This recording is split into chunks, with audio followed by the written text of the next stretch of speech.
का काम है पाकिस्तान ने कि चीमा साहब बात की है 1967 से पहले की सरहदों की और अल-कुद्स को दारुल हुकूमत करार देने की, एक आज़ाद फ़लस्तीनी रियासत का। ये कितनी इम्पोर्टेंट बात है, ये जो इस वक्त इस इशू की इम्पोर्टेंस को हाईलाइट किया है पाकिस्तान ने? जी, ये देखें आदिल साहब, इसका मतलब ये है कि पाकिस्तान अपने जो ऑफ़िशियल स्टांस पाकिस्तान का पिछले कई दहाइयों से है, उस पे कमिटेड है। एक तो पहली बात।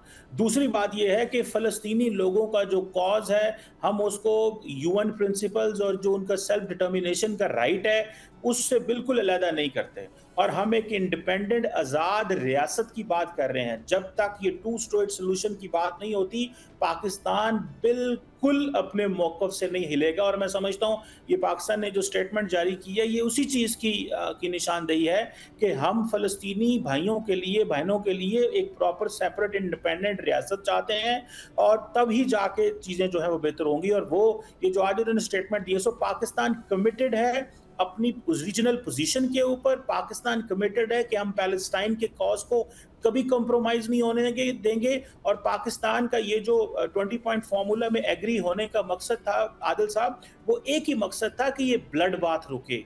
ये जो जेनोसाइड हो रहा है गज़ा के लोगों का, वो रुके, ताकि वो बंद हो तो कोई ऐसी जो अगली मंज़िल की तरफ हम चल पड़ें, वो एक इंडिपेंडेंट पैलेस्टीनियन स्टेट की तरफ हम चल पड़े। बेसिकली पाकिस्तान का मकसद ये था उसमें भी।